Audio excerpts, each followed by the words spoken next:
Olá, pessoal! Na aula de hoje, nós vamos falar sobre duração do trabalho e alguns descansos que estão previstos lá na CLT. O primeiro ponto é a questão da jornada máxima diária. Lá no artigo 58 da CLT, fala que a jornada máxima diária é de 8 horas, salvo alguns limites que estejam expressos. Nos parágrafos seguintes, o que é colocado também? A questão de descontos que podem ser realizados, né, ou no cômputo dessa jornada.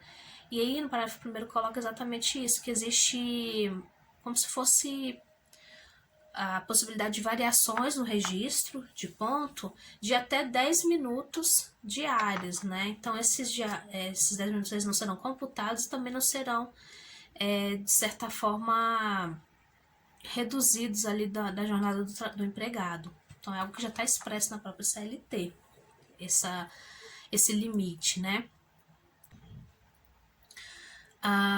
Então, nessa mesma lógica, né, vendo então essas variações que podem existir dentro da jornada, a gente tem alguns regimes.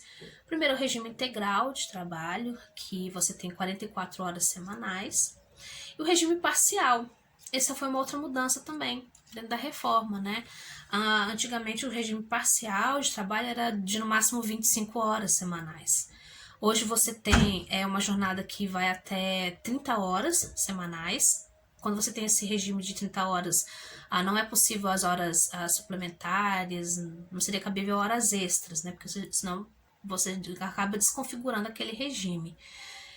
Ou então a possibilidade de que o regime seja de 26 horas, e aí existindo ali, no caso, a possibilidade de horas suplementares de até 6 horas semanais. Então, é uma alteração também que surgiu dessa reforma, né?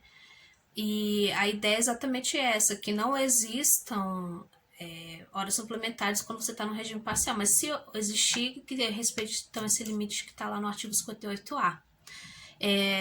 Existe uma proporção também, né, entre o valor que é recebido referente à hora trabalhada e as horas que são prestadas pelo empregado.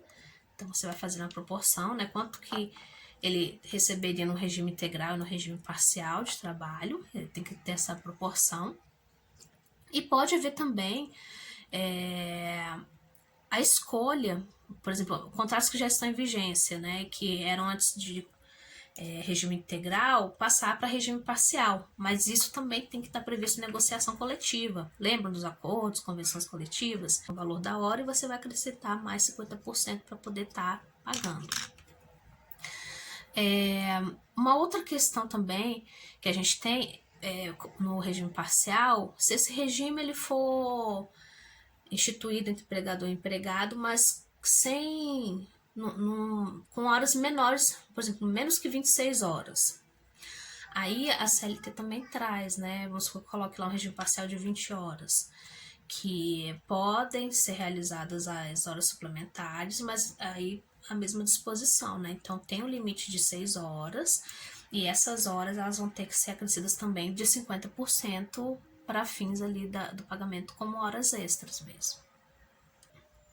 E aí, lá no parágrafo 5º também do 58A, é colocada a questão também do banco de horas. Então, no regime parcial, se você tem ali horas que são suplementares, a ideia é que a compensação já seja feita na semana seguinte, né, caso não haja o pagamento dessas horas. E aí, o lançamento também dessas compensações e o respectivo pagamento já saia na folha subsequente. Então, isso também está expresso lá na CLT. E seguindo essa mesma lógica, assim, referente a horas a mais de trabalho, né, o artigo 59 ele trata das horas extras, das horas suplementares. E aí, o que ele coloca? Que poderá existir as horas extras, né, mas que elas são acrescidas de 50%, no mínimo. Você pode ter uma convenção, um acordo coletivo colocando um valor maior. Horas que não foram compensadas, né?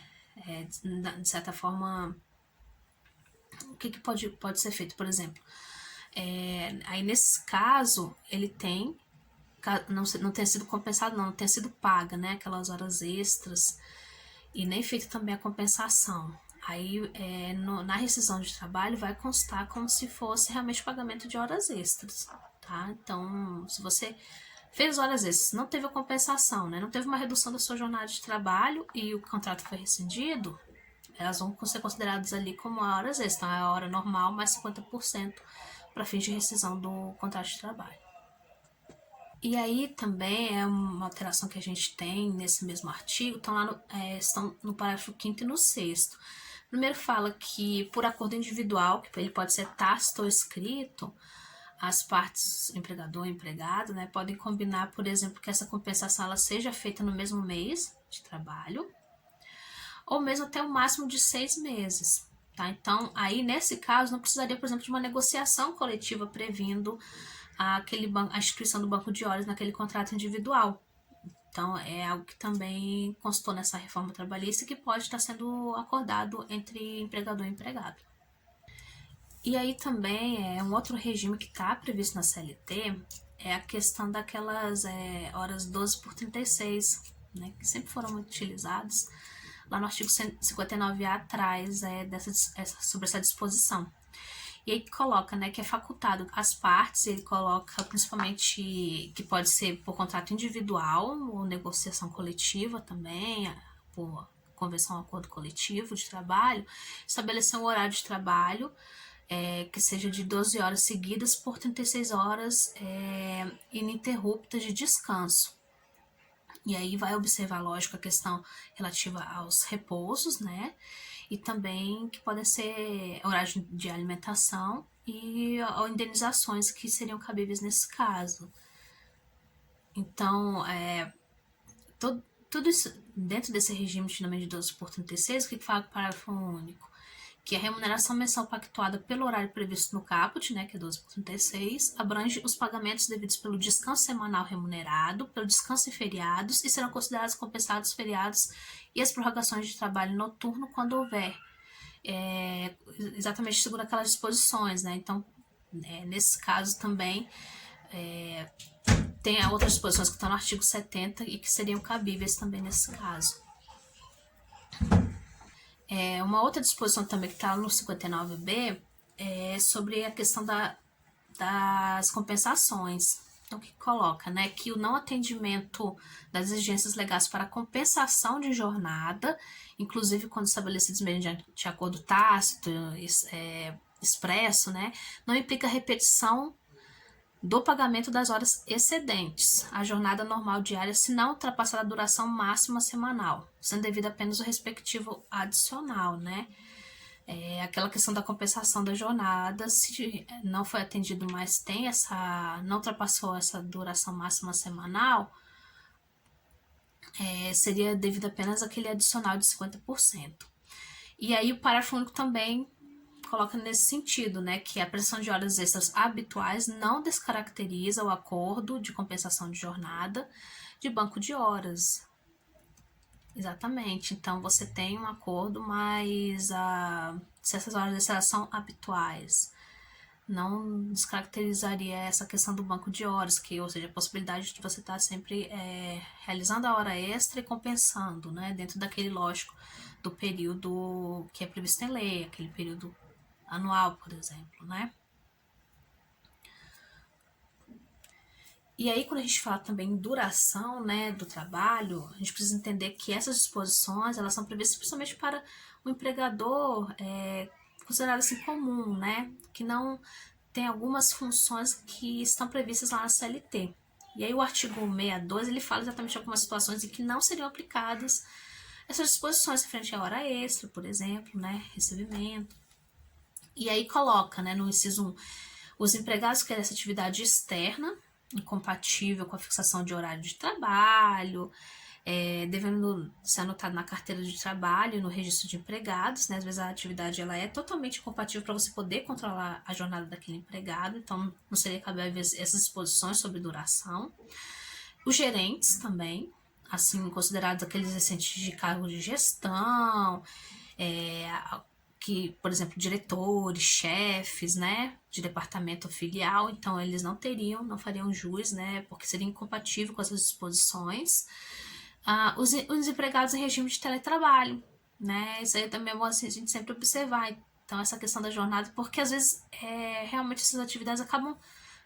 Às vezes é difícil de você controlar a jornada desses empregados, né?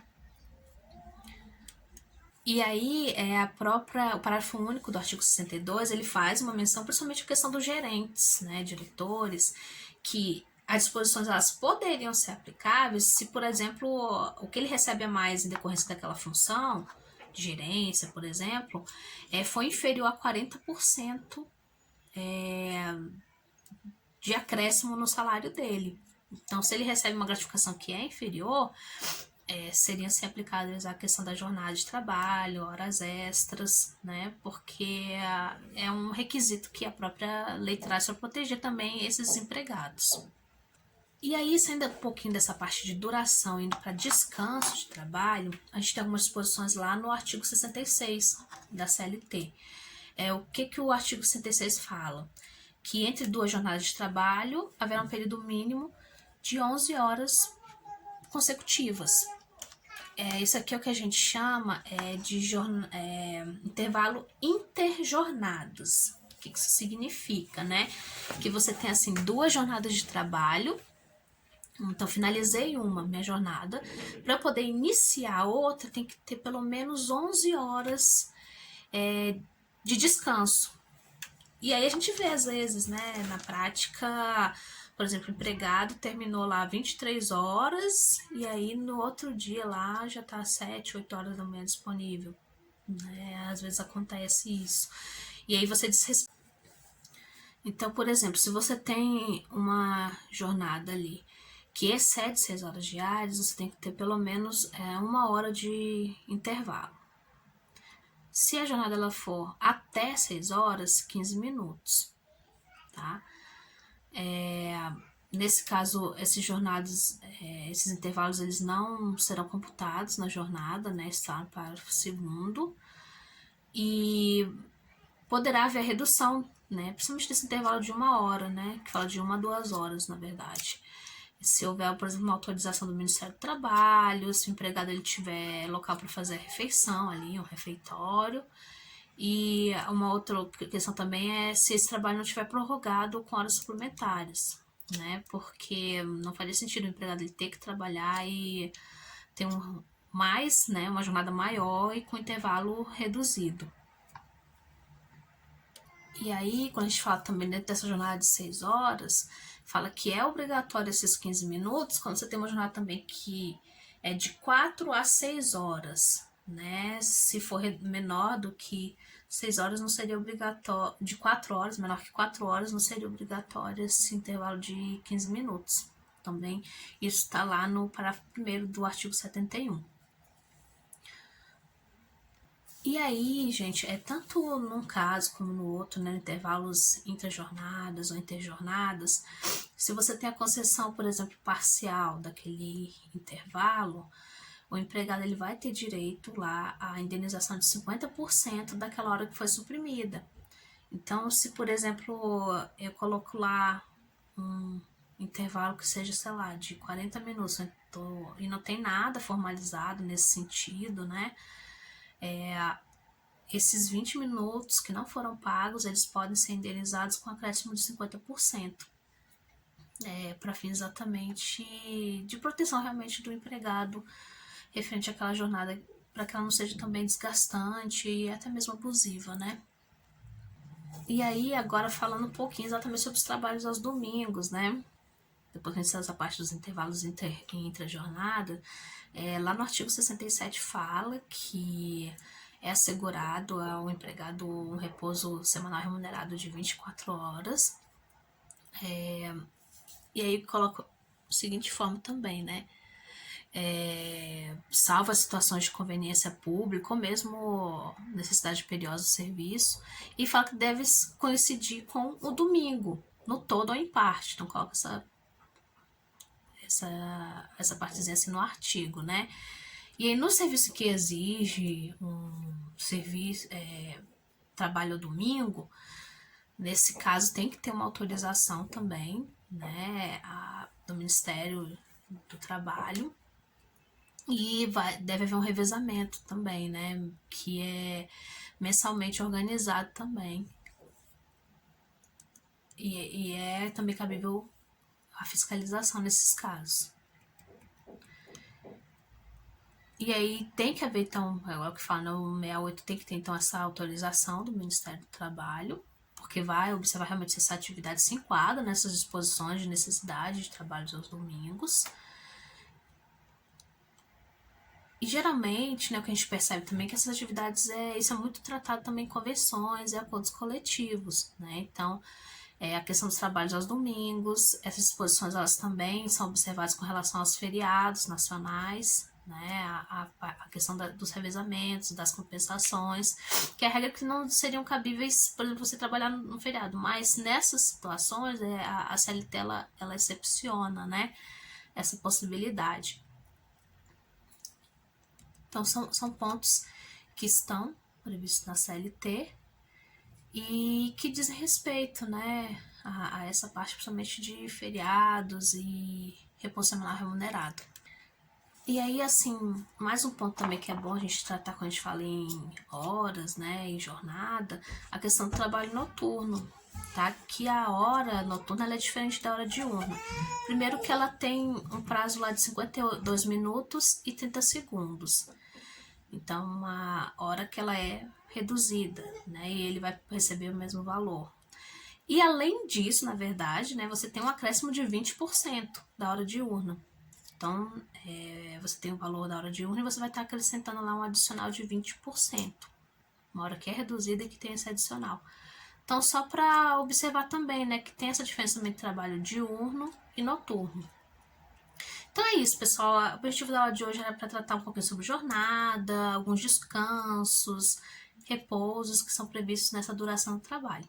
Muito obrigada e até mais.